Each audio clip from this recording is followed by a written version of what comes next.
C'est une très grande joie, c'est un plaisir d'être toujours ensemble.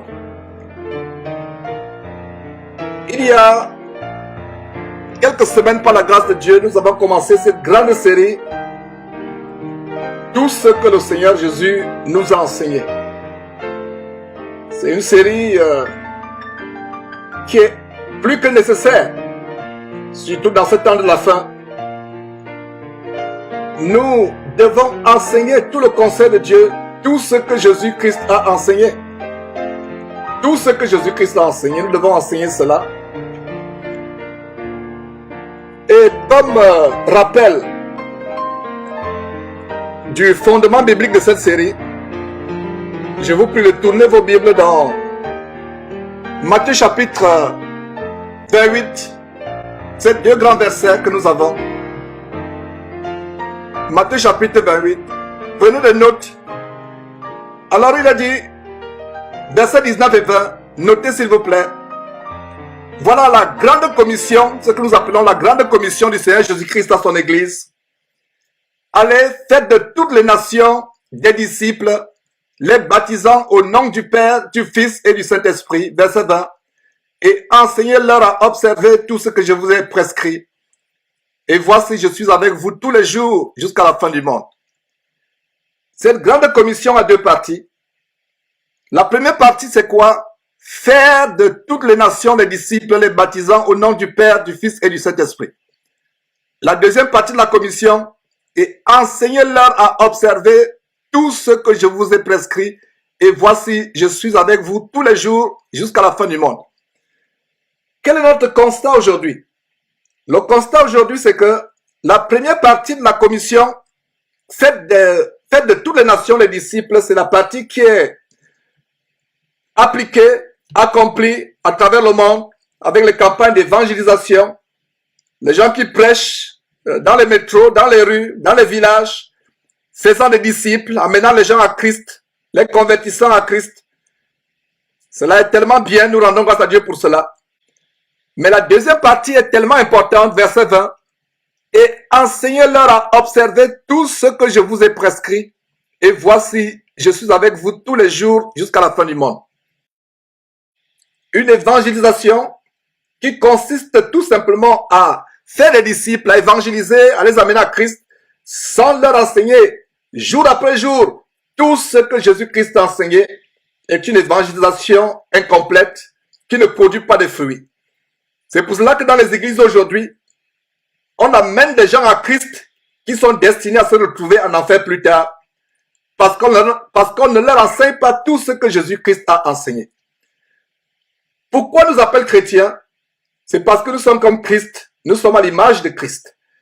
Et en tant que chrétiens, étant comme Christ, parce que le mot chrétien vient du mot grec, Christos, ne soyez pas impressionnés par ce mot grec, c'est tout simplement pour vous montrer comment dans chrétien, il y a comme Christ, il y a petit Christ. Vous ne pouvez pas véritablement être un chrétien si vous ne connaissez pas tout ce que Jésus-Christ a enseigné.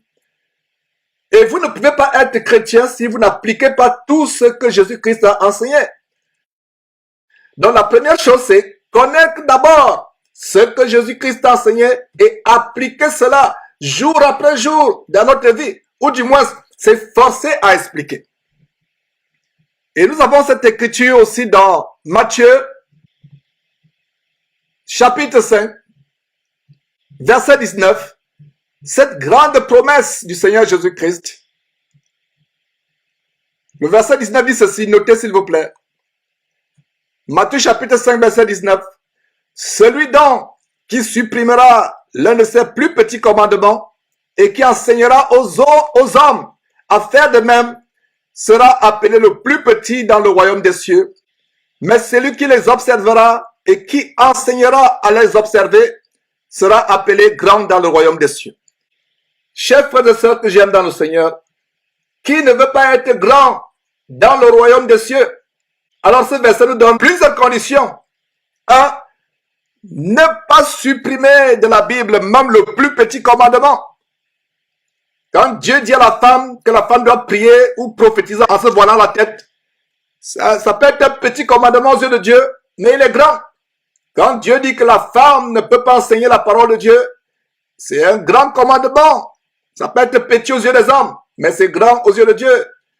Quand Dieu dit, Matthieu chapitre 10, verset 8, ne vendez pas les choses de Dieu, vous avez reçu gratuitement, donné gratuitement. Ça peut être un petit commandement aux yeux de Dieu, aux yeux des hommes, pardon, mais c'est un grand commandement aux yeux de Dieu. Donc, verset 19, si on veut être grand dans le royaume des cieux, ne supprimons pas même les plus petits commandements de Dieu. Deuxième chose à faire, enseigner aux hommes à le faire. Voilà le message du Seigneur Jésus aux enseignants de l'évangile. On doit enseigner tout le conseil de Dieu. Il est dit dans Romains chapitre 1 verset 18, je crois, la colère de Dieu se déclenche du ciel contre toute impiété des hommes qui retiennent injustement la vérité captive. Nous devons enseigner tout ce que Jésus a enseigné pour être grand dans le royaume des cieux. Non seulement enseigner cela, observer. Nous devons, nous-mêmes d'abord qui enseignons, observer. Vous ne pouvez pas enseigner aux autres ce que vous ne faites pas. La plus grande honnêteté, c'est d'enseigner aux gens ce que vous observez. En tant qu'enseignant de la parole de Dieu, observe toi-même d'abord. Observe toi-même d'abord et ensuite enseigne aux autres. Sera appelé donc celui qui les observera et qui enseignera à les observer sera appelé grand dans le royaume des cieux. Dans le corps de Christ aujourd'hui, bien-aimé, à travers le monde, il y a un grand manque, il y a un grand vide sur les enseignements au sujet de tout ce que Jésus a prescrit, ordonné, commandé, enseigné. Et cette série aujourd'hui, la série sur tout ce que Jésus a enseigné, a pour but de combler ce vide. Alors aujourd'hui, nous sommes à la partie 11. Nous allons voir ce que c'est la vraie repentance. Pas la fausse repentance. Dans les églises aujourd'hui, il y a des gens qui sont amenés à Christ sans avoir expérimenté la repentance. Il y a deux choses qui sont nécessaires pour devenir véritablement un enfant de Dieu. J'aimerais que vous notiez ces choses. Il y a la repentance et il y a la foi. Vous ne pouvez pas venir au Seigneur Jésus-Christ sans l'une des deux choses. Vous ne pouvez pas venir au Seigneur Jésus-Christ sans l'une des deux choses. Les deux choses sont nécessaires. Les deux choses sont nécessaires.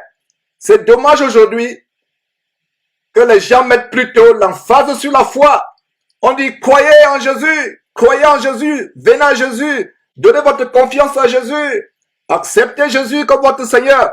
C'est pas mauvais. Mais si vous vous limitez à prêcher la foi sans prêcher la repentance, cela ne produit pas de fruits. Ne produit pas de fruits. Les deux sont nécessaires. Vraiment nécessaires. Si vous voulez obtenir de l'eau, pour ceux qui ont fait la chimie, pour avoir de l'eau, il faut avoir 2 atomes d'hydrogène et un atome d'oxygène. Vous avez de l'eau. Vous ne pouvez pas les séparer. Si vous avez tout simplement les atomes, vous n'avez pas de l'eau. Si vous avez tout simplement l'oxygène, vous n'avez pas de l'eau. Pour avoir de l'eau, les sources d'eau vive qui couleront dans notre sang, ce que Jésus-Christ a promis en Jean chapitre 7, à partir du verset 37 au verset 39, vous voulez l'eau vive qui vous amène dans la vie éternelle. Mes frères et sœurs, vous avez besoin de 2 éléments, la repentance et la foi. L'un ne va pas sans l'autre. Si vous voulez de l'eau, combinez 2 atomes d'hydrogène et un atome d'oxygène. Vous avez de l'eau. Et pour des jeunes gens qui écoutent cet enseignement, qui ont leur leçon de chimie, voilà une bonne révision. Vous ne pouvez pas voir l'eau si vous écartez un. S'agissant de notre vie en Christ, nous avons besoin de 2 choses essentielles. La repentance et la foi. La repentance et la foi, voilà les 2 choses qui sont nécessaires pour pouvoir être véritablement en Christ.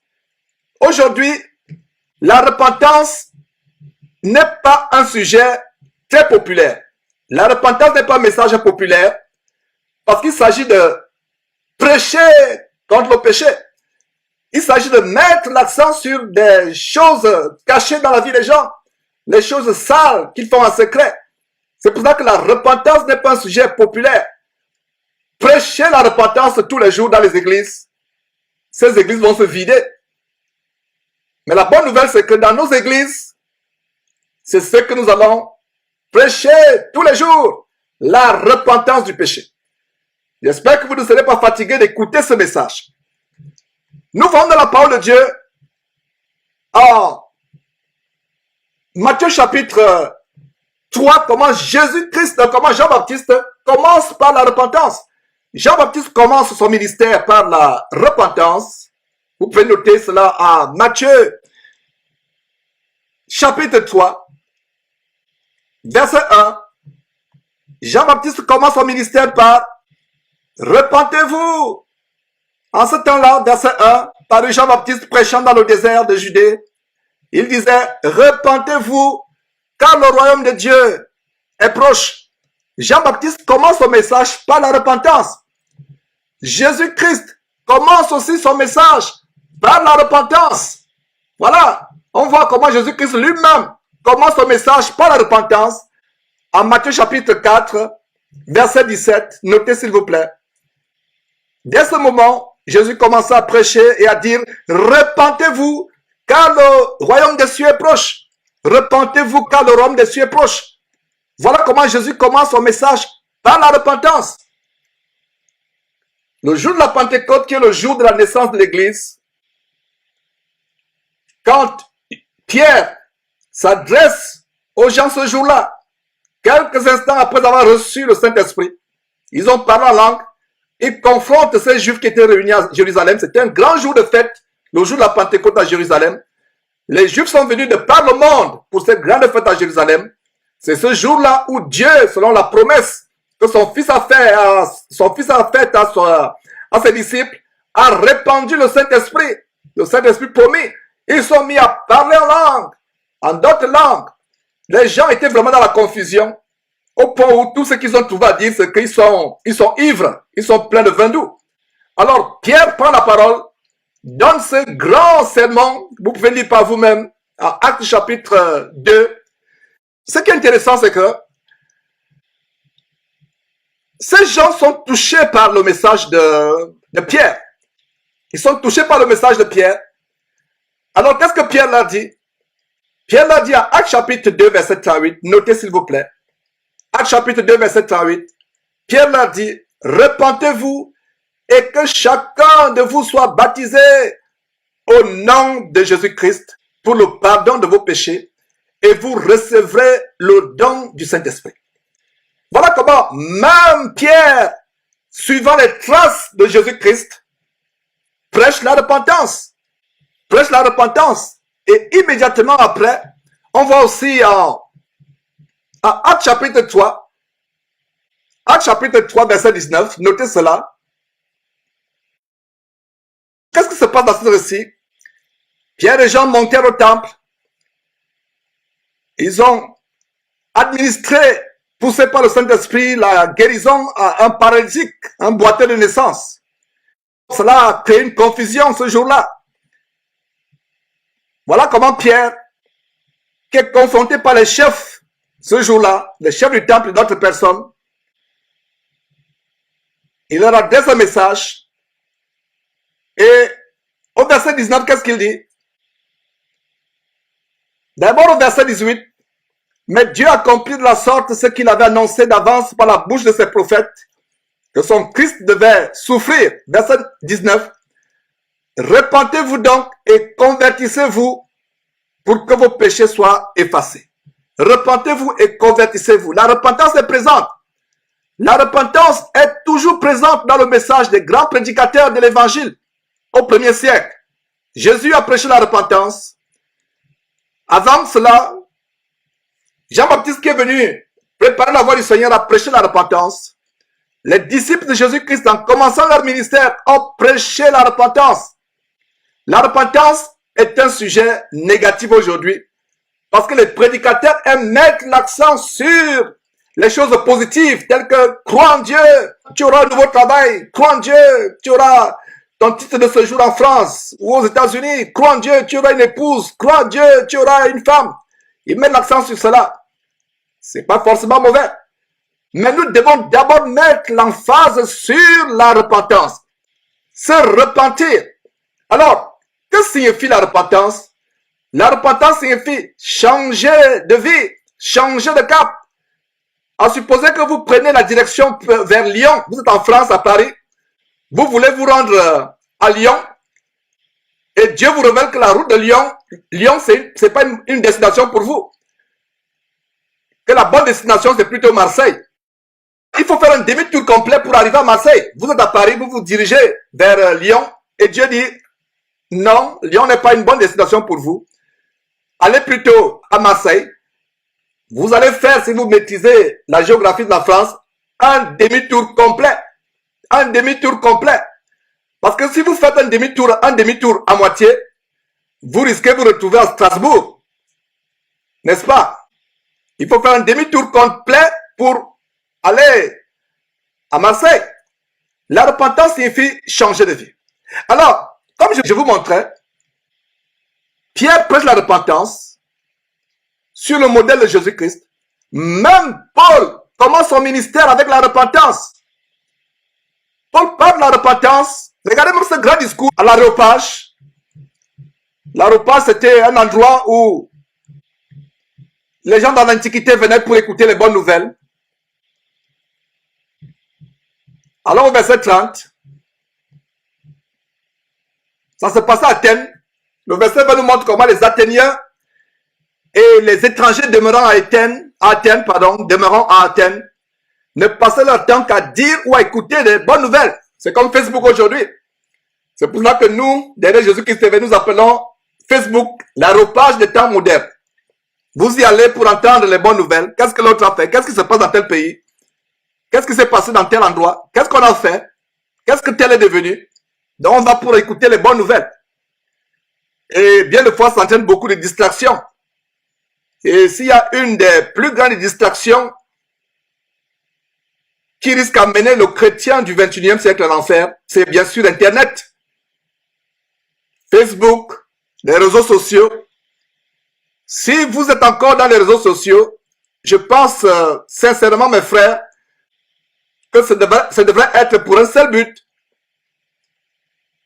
Envoyer des enseignements bibliques, les versets, édifier les gens.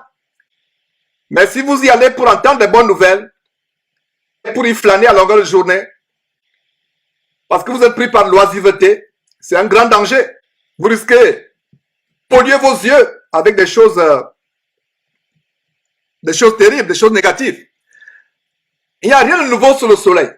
Les Athéniens avaient l'aréopage. Les gens du 21e siècle ont un autre aréopage, plus dangereux encore, Facebook. Parce que l'aréopage d'Athènes était limité. Alors que Facebook, on peut tout y mettre. Les vidéos, des choses terribles à travers le monde.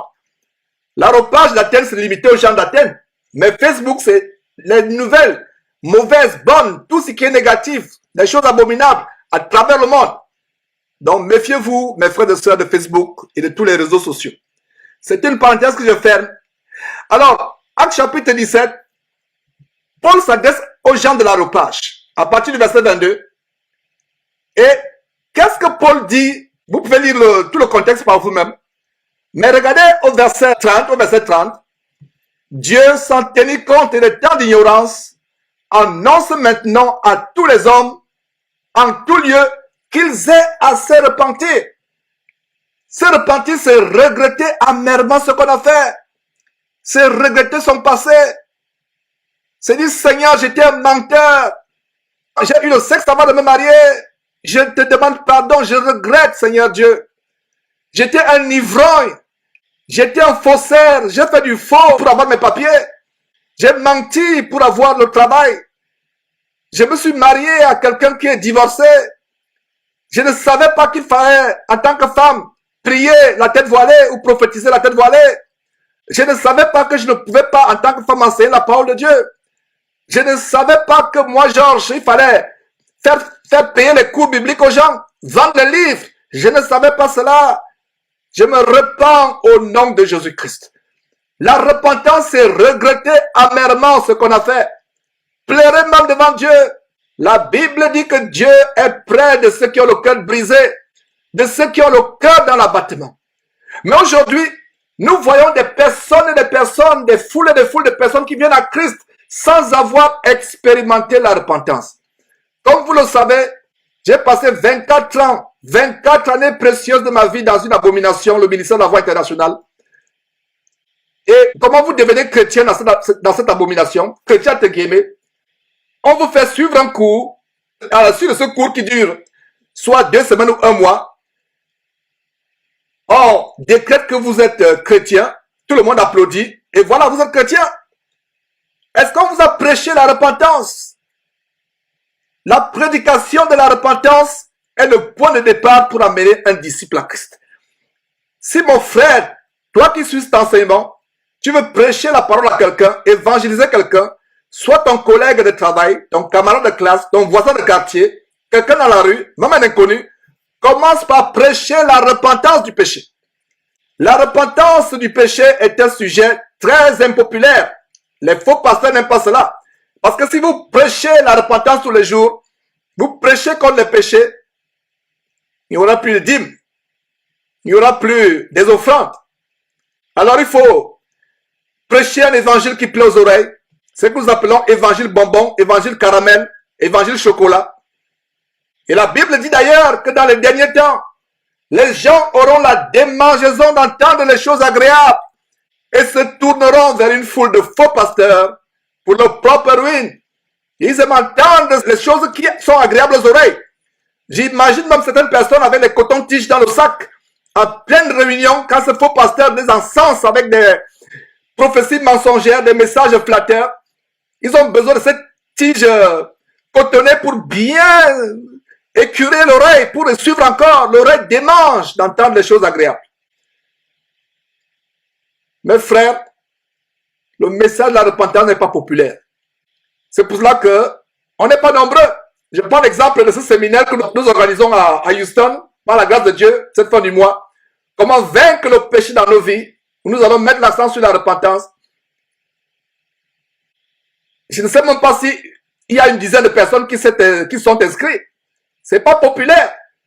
Mais si c'était le séminaire sur comment déclencher, débloquer le facteur d'accélération des finances dans votre vie en 2018, je vous assure qu'il n'y aurait même plus de place. Il n'y aurait plus de place. Mais les séminaires sur la repentance, sur comment fuir le péché, sur comment vaincre le péché ne sont pas populaires. Parce que les gens veulent des choses agréables, les choses qui plaisent à la chair. La Bible nous dit, le royaume de Dieu est forcé, ce sont les violents qui s'en emparent. Il ne s'agit pas d'être violent contre votre femme, contre votre époux, contre vos enfants, contre les voisins du quartier. Il s'agit d'être violent contre vous-même. C'est pour ça que l'apôtre Paul peut dire dans 1 Corinthiens chapitre 9, « Je traite durement mon corps et je le tiens assujetti. » Ma sœur, voilà l'hiver qui commence. Tu n'es pas marié, tu es seul dans ta chambre. Il y a la grisaille, il y a le froid. Le diable viendra tribler ta chair, te faire regretter le fait que tu as pris l'engagement d'être chaste. Le froid va te tourmenter, la solitude va te tourmenter, la grisaille va te déprimer. Tiens ferme, ma soeur. Tiens ferme, tu es sur le bon chemin. Le diable fera tout pour te déprimer. Et te voilà, si tu ne tiens pas ferme, tu risques de te retrouver en train de naviguer sur l'intérieur pour rechercher le réconfort. Et voilà, tu tomberas sur un démon qui va te faire tomber dans la fornication. Nous devons être fermes face au péché. Nous devons être violents. Quand la tentation du péché vient, crie de ma haute voix. Je connais une sœur qui avait pris la résolution au moment dans sa vie d'être chaste. Et c'est quand elle a pris la résolution d'être chaste qu'il y a eu toutes sortes de tentations. Les envies qu'elle avait avant de faire ce vœu, elle a recommencé à avoir ces envies. Et la Bible nous dit dans Ecclésiaste, malheur à celui qui prend à la légère un vœu sacré. Ne vous empressez pas de faire un vœu à Dieu, Quand vous avez fait un vœu à Dieu, respectez-le. Alors, dès que la sœur a fait ce vœu, les attaques d'ordre sexuel qu'elle avait, elle ne les avait jamais expérimentées. C'est tellement fort un moment où elle devait se lever et dire, vous, dans ma chair, dans mes parties privées, vous n'avez pas d'autorité sur mon corps.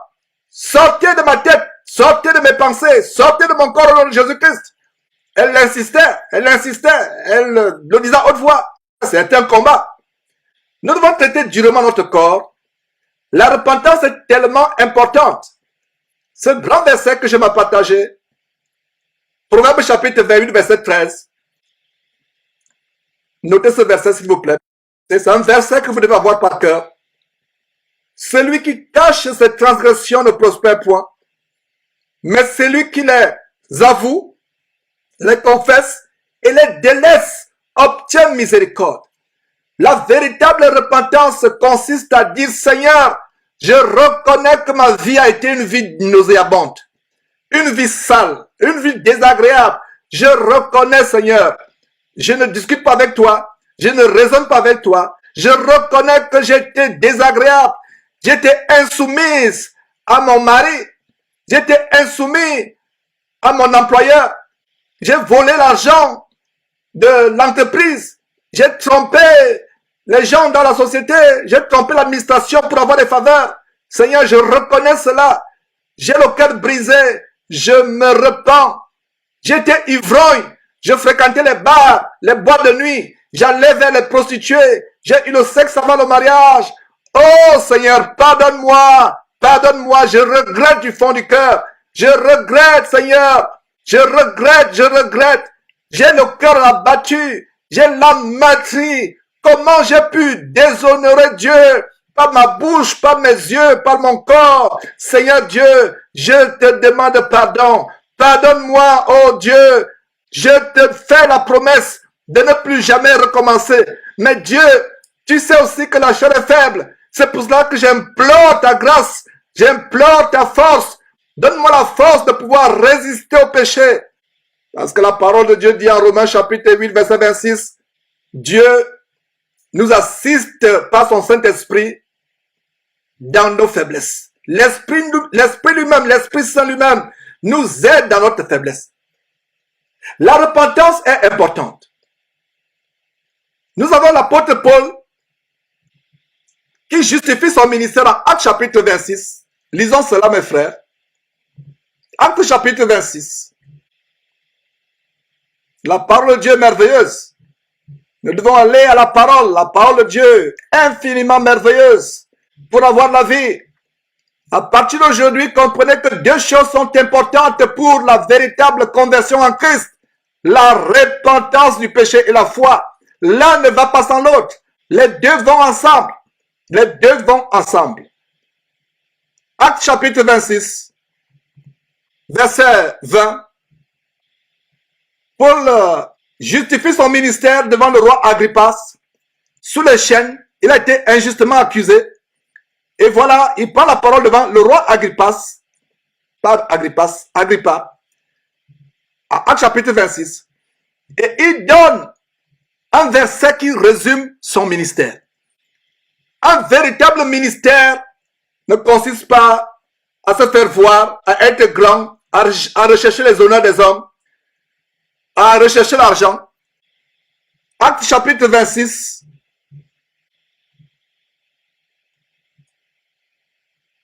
L'apôtre Paul montre comment le Seigneur Jésus l'a appelé à ce ministère. Vous pouvez lire à partir du verset 15 par vous-même. Et au verset 20, d'abord le verset 19, qu'est-ce que Paul dit au roi Agrippa? Verset 19, en conséquence, roi Agrippa, je n'ai point résisté à la vision céleste. Verset 20, à ceux de Damas d'abord, puis à Jérusalem, dans toute la Judée et chez les païens, j'ai prêché la repentance et la conversion à Dieu avec la pratique d'œuvres dignes de la repentance. Voilà le message central de la croix depuis le jour de la Pentecôte jusqu'au retour de Jésus-Christ. Il n'y a pas un autre message. tous les dimanches, c'est le message que vous allez entendre.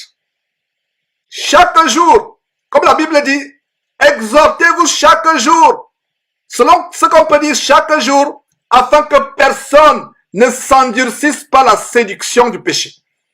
Notre message chaque jour, pour toutes les églises à travers le monde, les vraies églises, qui ne sont pas les bâtiments faits de pierre, de verre ou d'acier, l'église que vous et moi nous formons, là où 2 ou 3 sont assemblés au nom de Jésus-Christ, c'est l'église.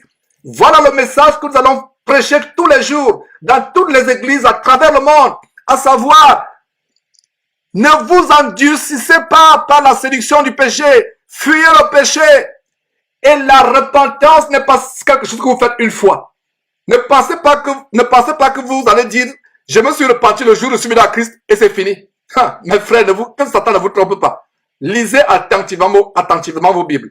Si vous ne lisez pas attentivement vos Bibles, si vous n'êtes pas assidu dans la lecture de la parole de Dieu, vous êtes un candidat à la séduction de Satan. Vous méritez d'être séduit par Satan. Lisez attentivement votre Bible. La repentance n'est pas quelque chose qu'on fait une fois dans la vie.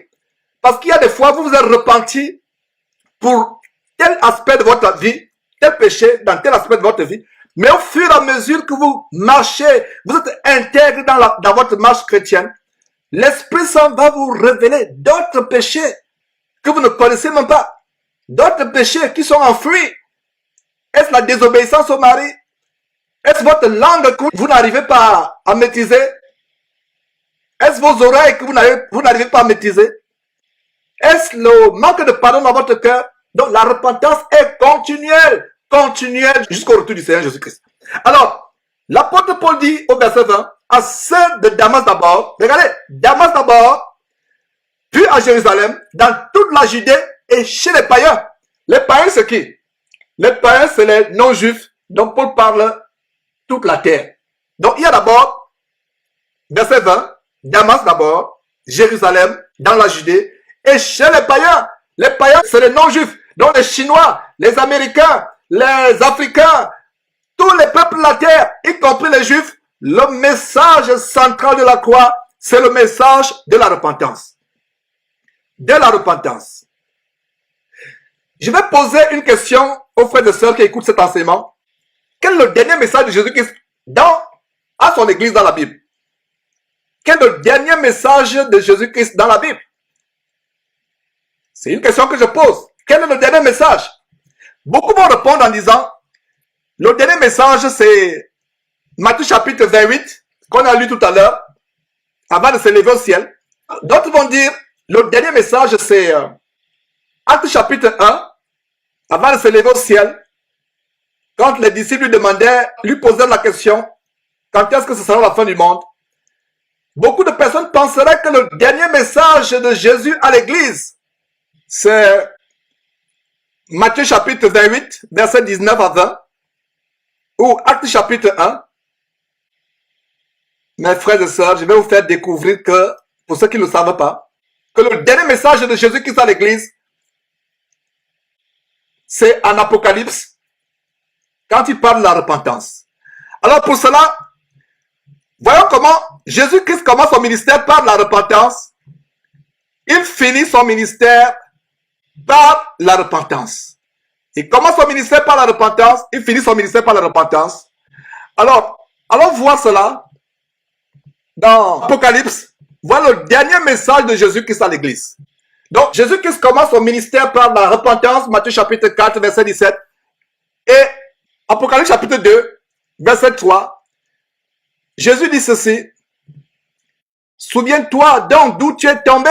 Repends-toi et pratique tes premières œuvres. Sinon, je viendrai à toi et j'ôterai ton chandelier de sa place, à moins que tu ne te repentes. N'est-ce pas bénissant de voir comment Jésus-Christ commence son ministère par la repentance dans Matthieu chapitre 4, verset 17, où il a dit, dès ce moment, Jésus commença à prêcher et à dire, repentez-vous, car le royaume des cieux est proche. Quel bonheur de savoir que Jésus finit le dernier message N'écoutez pas les visions à tort à travers sur Internet là, de l'enfer et le paradis. Je vous parle du dernier message dans la Bible. Parce que la plupart du temps, ces messages sont plutôt influencés par les démons. Mais dans la parole de Dieu, la Bible, la merveilleuse parole de Dieu, le dernier message de Jésus à l'église, parce qu'il y a 3 chapitres, dans ces 3 chapitres, vous voyez par exemple le verset 1, écrit à l'ange d'Éphèse. Si vous lisez les 3 chapitres, vous allez voir quelques églises, Sardes, Philadelphie, Pergame, Éphèse. Il donne des compliments à certaines églises et d'autres, il les reproche. Il leur reproche certains égarements. Plaise à Dieu, nous allons faire un enseignement, une émission spéciale sur les 5 avertissements de Jésus-Christ aux églises qui sont contenus dans ces 3 chapitres d'Apocalypse. Apocalypse chapitre 1, chapitre 2, chapitre 3. Donc, au chapitre 2, verset 5, qu'est-ce que vous voyez donc? Jésus met l'accent sur la repentance. Souviens-toi donc d'où tu es tombé. Mon frère, ma soeur, es-tu tombé dans la fornication? Es-tu tombé dans le mensonge? Tu avais commencé à marcher avec Jésus-Christ. Tu as été découragé. Tu as été séduit. Tu avais abandonné la cigarette, les drogues. Tu avais abandonné les choses mauvaises, la fréquentation des bars, des prostituées. La Bible dit, et c'est le Seigneur Jésus-Christ qui te dit aujourd'hui, par ma bouche, sur la base de ce verset, Apocalypse chapitre 2, verset 5. Souviens-toi donc d'où tu es tombé. Repends-toi. Qu'est-ce que je vous ai dit tantôt? Je vous ai dit que la repentance, ce n'est pas ce que vous faites le jour où vous vous convertissez à Jésus-Christ. Parce que Jésus s'adresse ici aux gens qui étaient déjà convertis. Il s'adresse aux chefs de l'église et à ceux qui étaient sous leur bergerie. Jésus s'adresse aux anciens. Il dit, écrit à l'ange ou le berger ou l'évêque de l'église. Voilà un verset qui nous montre comment la repentance est quelque chose que nous devons faire tous les jours. Mon frère, tu as peut-être connu le Seigneur Jésus-Christ il y a 2 ans, 3 ans, et tu es tombé jusqu'à ce jour. Oublie ce que tu faisais hier soir. Prends la décision de te repentir encore aujourd'hui. Mais il ne faut pas que ta repentance soit en dents de scie. Je me repens aujourd'hui d'avoir été alcoolique ou d'avoir été impunique.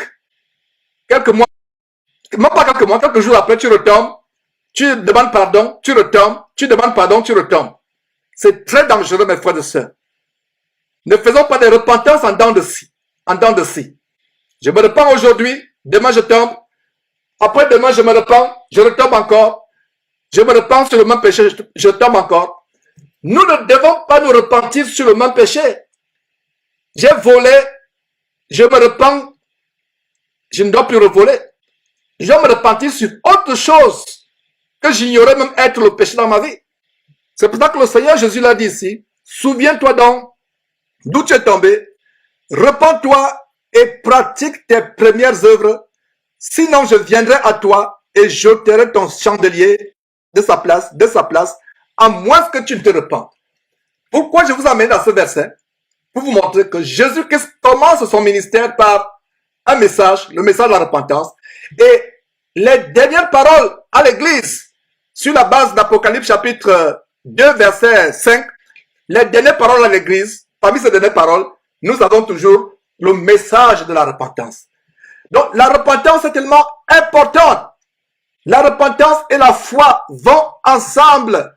L'un ne va pas sans l'autre. Une évangélisation ou un message qui écarte la repentance, ce n'est pas un message qui vient de Dieu. Les gens n'aiment pas la repentance. Les gens n'aiment pas entendre les prédications sur le péché. Mais nous prêchons pas ce que les gens aiment. Nous prêchons ce que Jésus voudrait que nous enseignions. Nous prêchons ce que son Père voudrait que nous enseignions. Si vous n'avez pas les deux dans votre vie, la foi et la repentance, vous n'êtes pas un chrétien. Il faut les deux. Il faut les deux. Beaucoup de gens vont dire, je ne suis pas satisfait de ma vie chrétienne. J'ai l'impression que ma vie chrétienne tourne en rond. Je ne sens pas cette communication avec Dieu, cette communion avec Dieu. La réponse de cette inquiétude est la suivante. vous n'êtes pas encore arrivé à produire les œuvres dignes de la repentance. La repentance suppose un abandon. La repentance suppose qu'on se détourne de ce qui est négatif, qu'on abandonne. J'aimerais vous montrer une grande écriture qui illustre ce que c'est la vraie repentance, c'est-à-dire abandonner. Alors dans 1 Thessaloniciens, chapitre 1, regardez comment l'apôtre Paul complimente une église, l'église des Thessaloniciens. Et pour la petite histoire, l'église des Thessaloniciens était une référence au premier siècle, au temps de Paul. C'était une référence. C'est pour ça qu'il est dit dans Actes chapitre 17, verset 11, que les Juifs de Bérée avaient des sentiments plus nobles que ceux de Thessalonique. Parce qu'ils examinaient chaque jour la parole de Dieu pour voir si ce qu'on enseignait était exact. Et c'est ce que nous devons faire. N'acceptez pas pour argent comptant ce que Georges vous enseigne. Vérifiez chaque jour dans votre Bible si ce que Georges dit est vrai. Parce que si vous acceptez aveuglement ce que Georges enseigne, ou toute personne, Sautel ou toute personne, si Georges se trompe, il va vous amener dans son égarement. Mais si vous vérifiez, vous serez celui-là qui va dire, mais Georges, je t'ai entendu enseigner telle ou telle chose. Est-ce vrai, frère? Est-ce qu'on peut examiner cela ensemble à nouveau? Peut-être c'est moi qui comprends mal. Parce que je n'ai pas compris ce que tu as dit. Ça semble contraire à la parole de Dieu. Mais frère, quel plaisir de recevoir une telle confrontation. Ne soyez pas les bénis oui-oui. C'est dommage que les églises aujourd'hui sont remplies de bénis oui-oui. Nous devons examiner chaque jour dans les Écritures pour voir si ce qu'on enseigne est exact. Donc, voilà comment les Juifs de Bérée avaient des sentiments plus nobles que ceux des Thessaloniques.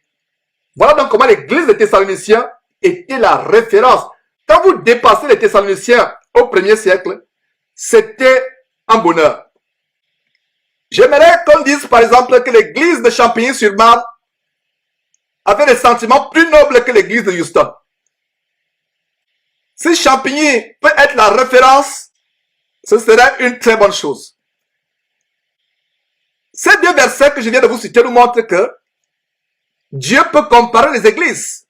La comparaison selon le monde entraîne la vanité, la concurrence, mais Dieu compare. Est-ce que vous saviez que Dieu pouvait comparer les églises?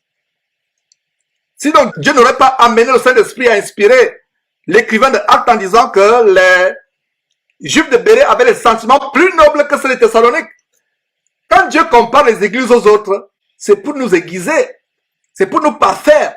Comparez-vous aux autres chrétiens qui sont peut-être meilleurs que vous, mais pas dans le sens de cultiver l'envie, envier ses dons, envier ses capacités. Non, ce n'est pas dans ce sens.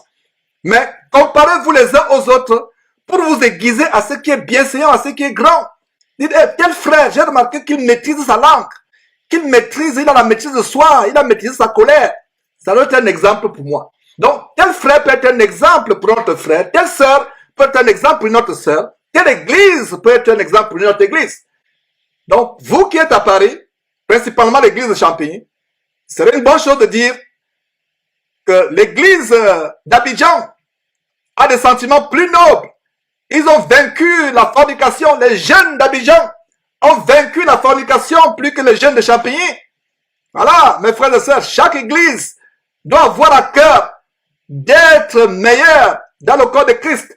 Et si toutes les églises, chaque église dans le corps de Christ à travers le monde, a cette ambition d'être meilleure, imaginez ce que ça va produire. Ça va produire des chrétiens prêts pour le ciel. Amen. Voilà la parole de Dieu, mes frères et sœurs. Nous devons être meilleurs chaque jour. Rechercher à être meilleurs. Rechercher à être meilleurs. Donc, l'église de Thessalonique était la référence. Alors, revenons dans notre sujet. C'était une parenthèse que j'ai ouverte. Donc, regardez ce qu'on dit de l'église de Thessalonique. Et cela va nous montrer aussi ce que c'est la repentance. En Thessaloniciens chapitre 9, qui raconte à notre sujet quel accès nous avons eu auprès de vous et comment vous vous êtes convertis à Dieu en abandonnant les idoles pour servir le Dieu vivant et vrai. Voilà un exemple de repentance. Abandonner quelque chose. Bien des fois, c'est difficile d'abandonner. Jésus n'a-t-il pas dit, si ton œil est pour toi une occasion de chute, arrache-le et jette-le loin de toi, car il est préférable pour toi que tu entres borgne dans le royaume de Dieu où il n'y aura pas de borne, que d'être jeté avec tes deux yeux en enfer. Si ton bras droit est une occasion de chute pour toi, si ton bras droit est une occasion de chute, coupe-le et jette-le loin de toi, car il est préférable pour toi que tu ancres manchot dans le royaume de Dieu où il n'y aura pas de manchot, que d'être jeté en entier avec tous tes membres en enfer. La repentance suppose abandonner. Abandonner tout ce qui vous retient captif. Voilà comment les Thessaloniciens se sont tournés vers le Dieu vivant. Peut-être toi, ma soeur, toi, mon frère qui écoute cet enseignement maintenant, tu vas te dire, mais moi, je n'ai plus d'idole dans ma vie. J'étais peut-être catholique, j'avais mon chapelet dans la poche, j'avais une croix autour du cou, j'avais même des boucles d'oreilles en forme de croix pour les porter tous les jours. J'avais des bougies que j'allumais avant de prier. Je me suis débarrassé de mes idoles. Je disais tout à l'heure que la repentance est un processus continuel. Dieu nous révèle des choses au fur et à mesure que nous marchons, que nous prenons l'engagement de lui être fidèles, de lui obéir. Les idoles ne sont pas seulement des objets de bois, de pierre. Ce sont les idoles externes. C'est plus facile de les identifier. C'est plus facile de les éliminer. Tout ce qui est externe, visible, c'est facile de les éliminer. Je me rappelle la sœur Angèle, quand je suis venu à Paris, elle m'a parlé d'une statuette d'un bonhomme qui était juste à l'entrée de la maison où certains frères ensemble. Et une fois qu'elle a connu la parole de Dieu, elle s'est débarrassée de cette idole, de ce statut, ce bonhomme. C'était une idole. Peut-être qu'à l'époque, elle ne savait pas que c'était une idole, mais une fois qu'elle est venue à Christ, elle a compris ce commandement sur la base d'Exode chapitre 20, verset 4, qui dit « Tu ne te feras point de représentation quelconque ». Elle s'est débarrassée de cela. Donc, les idoles externes, visibles, telles que la croix, c'est dommage que dans cette soi-disant église, il y a encore la croix. Vous voyez la grosse croix au mur ou à l'entrée. La croix est un instrument de Satan. Ce n'est pas Dieu qui a fabriqué la croix. La croix est un instrument de Satan pour tuer Jésus-Christ. Donc je ne comprends pas pourquoi les gens continuent à porter ce morceau de bois autour du cou. Ou les mettre à l'entrée de leur dénomination qui s'appelle l'église, qui ne sont que des salles d'attente pour l'enfer. Nous ne nous limitons plus à la croix physique. La croix de Jésus-Christ n'est pas un morceau de bois. Elle est spirituelle. Je ferme la parenthèse. Alors, les idoles physiques, telles qu'une statue de Marie, la statue de Joseph, de Jésus, c'est facile de s'en débarrasser. Mais il y a des idoles difficiles à détecter, difficiles à éliminer, difficiles à discerner. C'est les idoles dans notre cœur. Ton travail peut être ton idole. Même ton ministère en Christ peut être ton idole. Ta femme peut être ton idole. L'idole, c'est tout ce qu'on met devant Dieu. Voilà un sujet sur lequel nous devons aussi nous repentir. Je vous disais qu'au fur et à mesure que nous marchons en Christ, Dieu nous révèle des choses que nous ne connaissons pas. Et Dieu commence avec vous comme un enfant qui commence à l'école, à la maternelle, il va au CP1, CP2, cours élémentaire, cours moyen, il évolue. Au fur et à mesure qu'il évolue, les tests ou les leçons ou les examens qu'il a s'affermissent ou se compliquent au fur et à mesure qu'il évolue. Donc quand vous commencez à Christ, mes frères et sœurs, les premières idoles que Dieu va vous montrer, c'est les idoles de la Vierge Marie, les idoles physiques. Mais au fur et à mesure où vous vous engagez dans votre marche, Dieu va vous montrer d'autres sortes d'idoles.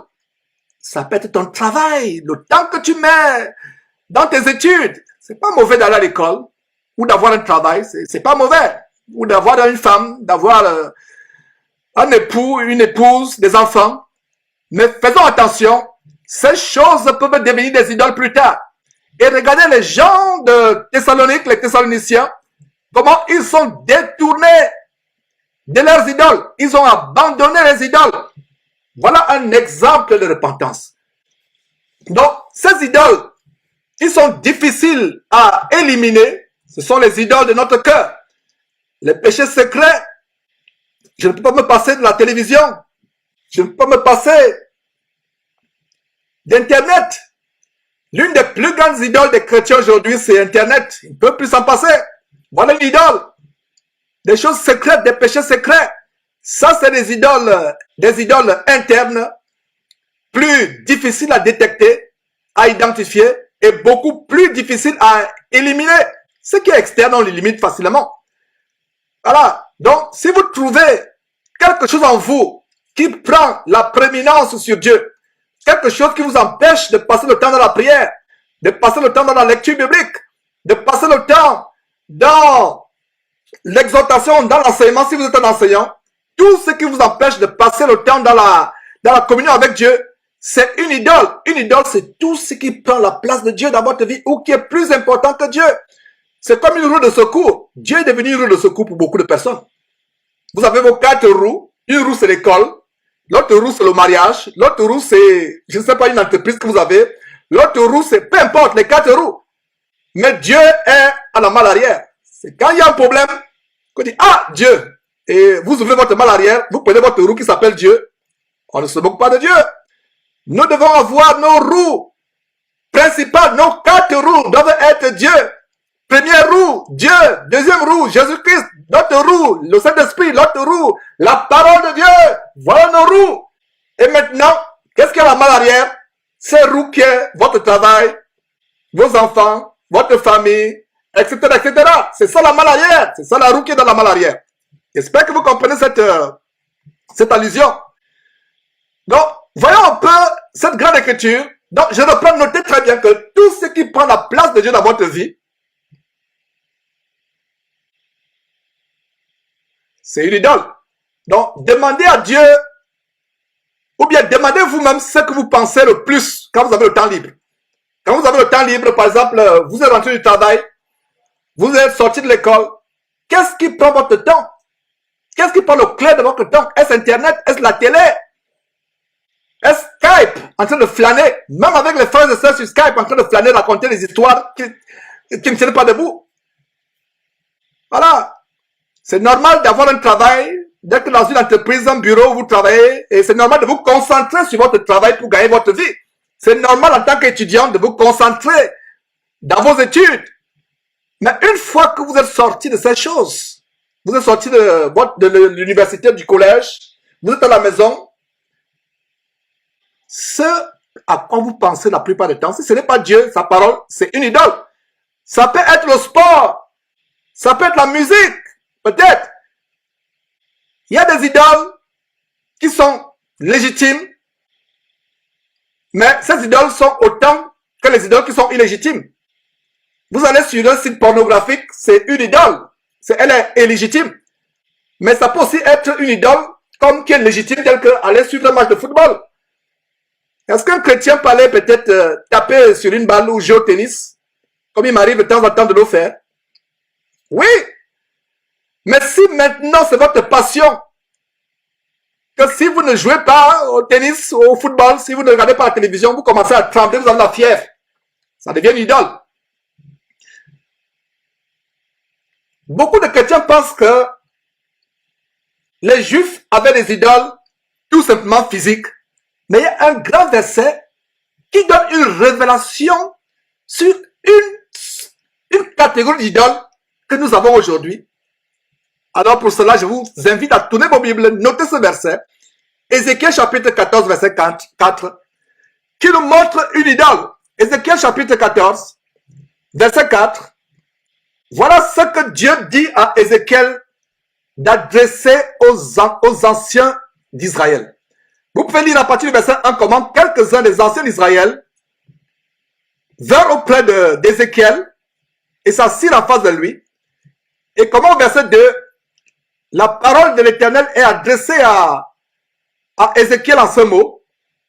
Nous pouvons sauter le verset 3. Lisons le verset 4. Verset 4. C'est pourquoi parle-leur et dis-leur. Ainsi parle le Seigneur l'Éternel.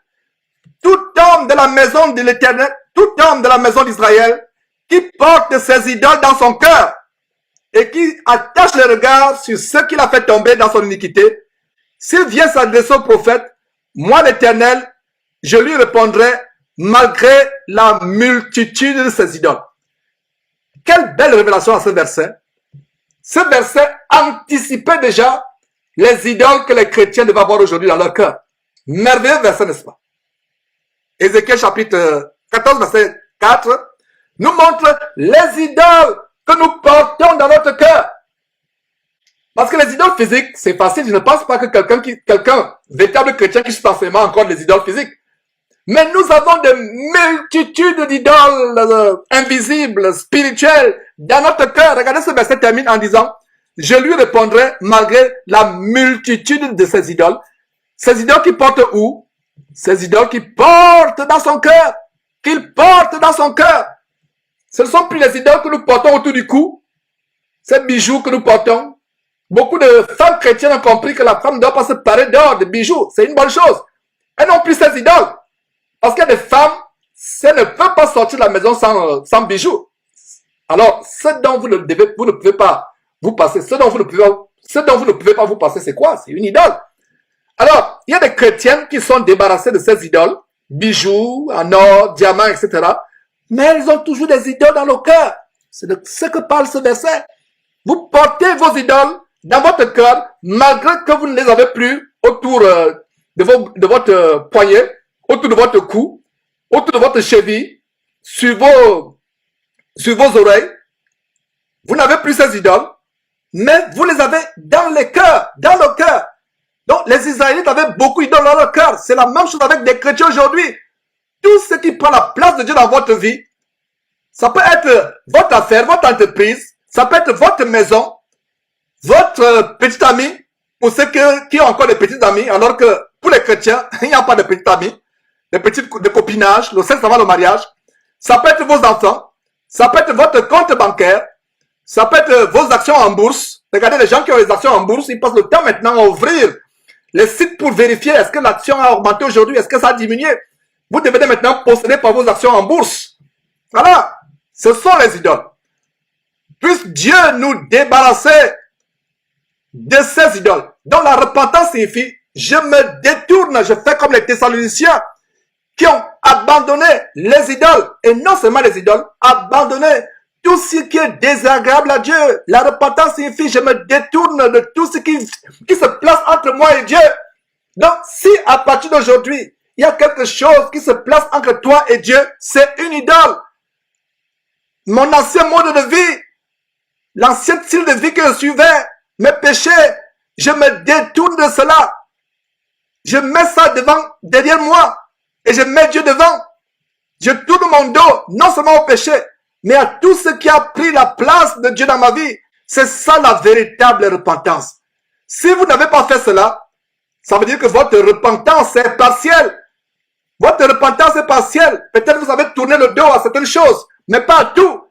Mais vous devez demander à Dieu de vous inspirer. Donc, mes frères,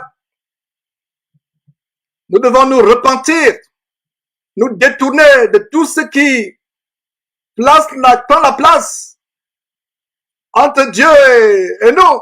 Comme il disait au début, imaginez que vous êtes à Paris, vous voulez vous rendre à Lyon, et Dieu vous dit pendant que vous êtes en chemin, que la voie de Lyon, c'est la voie qui mène en enfer.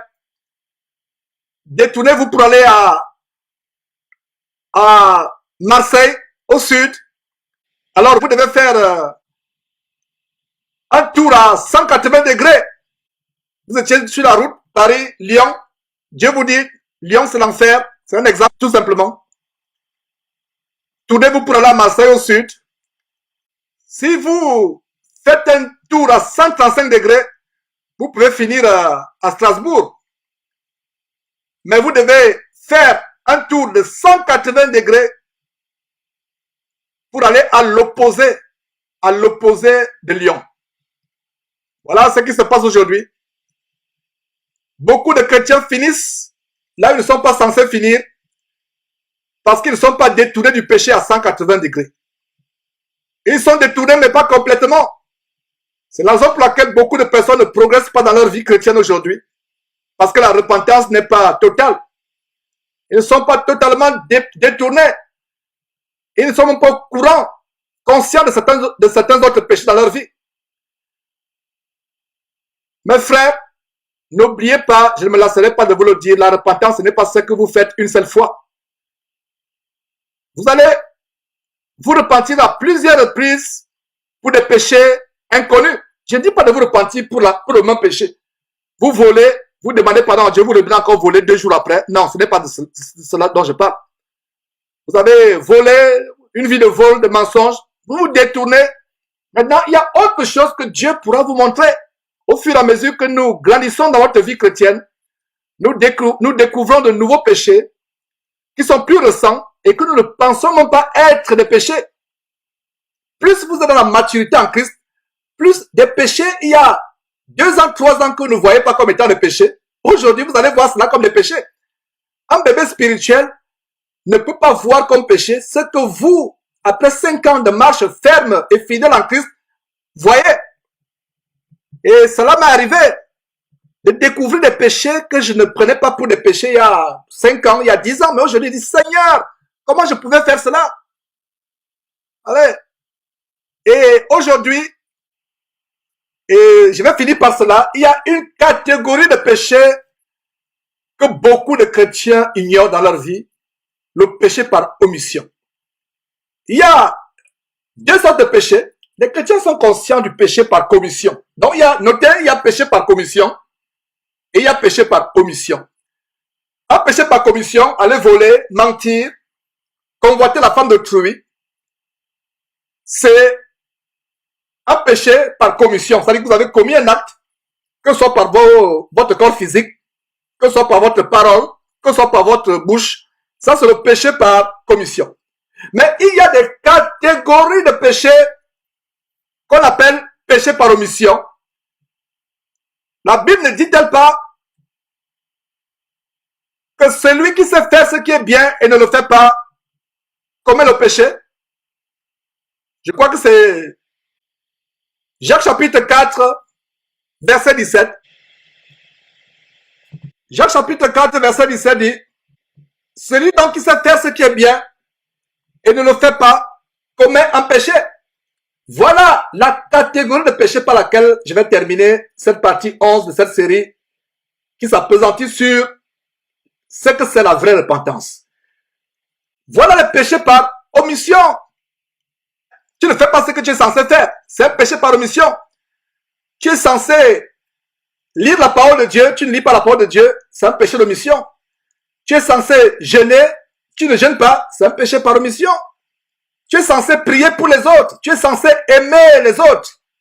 Tu es censé pardonner les autres. Tu ne le fais pas. C'est un péché. Donc, à partir d'aujourd'hui, ne vous concentrez plus seulement sur les péchés par commission. Concentrez-vous aussi sur les péchés d'omission. Sur la base de Jacques chapitre 4, verset 17. Celui qui sait faire ce qui est bien et ne le fait pas commet un péché. Voilà la grande révélation que nous recevons ce matin. À savoir qu'il y a des péchés que nous commettons en ne faisant pas ce qui est bien. Vous savez que c'est bien d'aider les pauvres. C'est bien d'aimer vos ennemis, de pardonner à ceux qui vous font du mal. Mais vous ne pardonnez pas vos ennemis. Vous ne priez pas pour vos ennemis. Vous n'aidez pas les pauvres.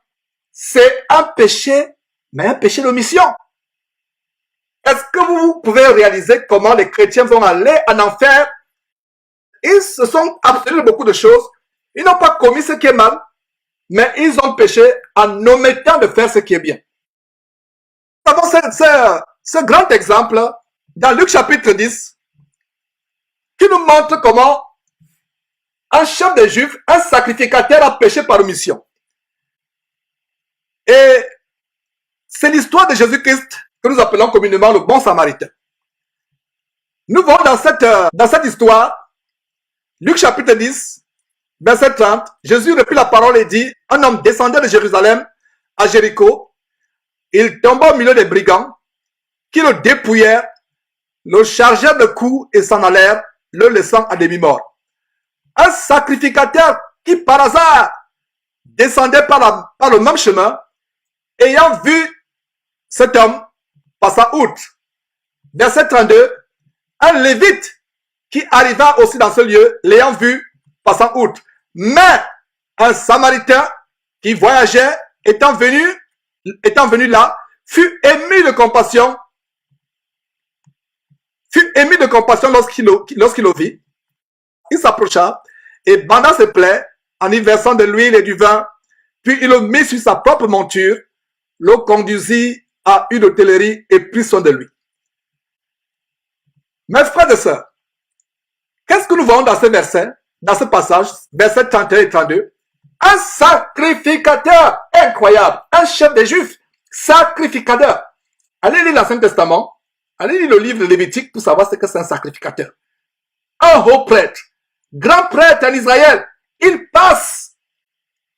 Il savait très bien que tu ne peux pas voir quelqu'un qui est en détresse et tu passes un péché. C'est pour ça que Jacques chapitre 4 verset 17 dit, celui qui sait faire ce qui est bien et qui ne le fait pas commet le péché. Donc un homme qui était battu par les brigands, qui fut dépouillé, blessé, un sacrificateur passe outre, il passe son chemin. Non seulement un sacrificateur, une deuxième personne, un lévite. Les lévites étaient le peuple de Dieu, mis à part pour servir, pour avoir les fonctions sacrées dans le temple. Mais un lévite passe outre. Regardez un exemple biblique de péché par omission. De péché par omission. Mais c'est un samaritain qui voyage, fut ému de compassion. Le samaritain banda les plaies de cet homme, en y versant de l'huile et du vin, puis il le mit sur sa propre monture, le conduisit à une hôtellerie et prit soin de lui. Voilà. Vous savez qu'il faut aider le prochain. Vous ne l'aidez pas. C'est un péché par omission. Quelqu'un dans l'assemblée a des besoins. Vous êtes au courant de ces besoins. Et vous avez l'argent qui dort tranquillement dans votre compte d'épargne pour vos vieux jours. Et le frère est dans des besoins sérieux. C'est un péché par omission. On peut dire humainement que le lévite et le sacrificateur n'avaient pas l'obligation de d'aider cet homme. Mais selon Jésus-Christ, ils ont péché. Péché par omission. Donc, est-ce que vous pouvez vous imaginer le nombre de péchés par omission dans nos vies? Donc, normalement, mes frères, nous devons confesser non seulement les péchés que nous avons commis, mais aussi nous devons confesser les péchés par omission. J'étais censé faire cela, je ne l'ai pas fait. J'étais censé évangéliser, je ne l'ai pas fait. J'étais censé m'occuper de l'église de Champignon, je ne l'ai pas fait. Je m'avais attendu confesser mon péché d'omission en début d'enseignement, n'est-ce pas? J'ai confessé. J'aurais dû m'occuper de cette église. Oh, je ne m'en suis pas occupé. J'ai péché par omission. J'aurais dû prier pour telle sœur ou pour tel frère. Je ne l'ai pas fait. J'aurais dû rendre visite à cette sœur qui venait d'accoucher. J'aurais dû rendre visite à ce frère qui a été affligé. Je ne l'ai pas fait. C'est un péché d'omission. Mes frères, nous devons confesser aussi les péchés d'omission. Donc, au fur et à mesure que nous progressons dans la marche chrétienne, que nous quittons le stade d'enfant ou de bébé spirituel pour arriver à la maturité, Dieu va nous faire découvrir d'autres zones de péché insoupçonnables dans nos vies. Et plus on grandit, plus on s'affermit, nous allons voir, mes frères, d'autres zones d'ombre. Donc, la repentance est tellement importante. Ne pensez pas que vous avez gagné la victoire. On se repent jour après jour. On s'adonne à la parole de Dieu. On s'adonne à être agréable à Dieu. Peut-être aujourd'hui, vous avez vaincu la colère. Mais ça ne veut dire pas que vous ne vous mettrez plus jamais en colère. Ça veut dire que vous devez persévérer, veiller pour ne pas retomber à ce que vous avez vomi. Donc la repentance est constante. Il y a une différence entre le fait de se repentir tout simplement et le fait d'avoir la victoire sur le péché. La repentance est le premier pas vers la victoire sur le péché. J'anticipe déjà les choses que nous allons voir à Houston, plaise à Dieu, dans ce grand séminaire à la fin de ce mois. La repentance est le premier pas vers la victoire du péché. C'est pour cela que nous devons être constamment dans la repentance. Au sortir de cette réunion, j'aimerais que chacun d'entre nous s'examine profondément. Seigneur, est-ce qu'il y a des zones d'ombre dans ma vie, des zones de péché, des péchés d'omission, des choses que j'aurais dû faire? Nous devons persévérer, mes frères, dans la repentance. C'est dommage que le message de repentance manque aujourd'hui dans les églises. Un évangile sans repentance est un évangile contrefait. Un évangile qui vous amène à croire seulement, à avoir la foi seulement, sans vous repentir, c'est un évangile qui est partiel, parcellaire. Nous disons souvent sur la base de Jean chapitre 8, verset 32, vous connaîtrez la vérité vous affranchira. La vérité qui vous libérera du pouvoir du péché, c'est une repentance constante. C'est une repentance constante. Mes frères et sœurs, c'est un plaisir de vous partager cet enseignement, cette partie 11 de cette grande série sur tout ce que le Seigneur Jésus a enseigné. Vous connaîtrez la vérité vous affranchira.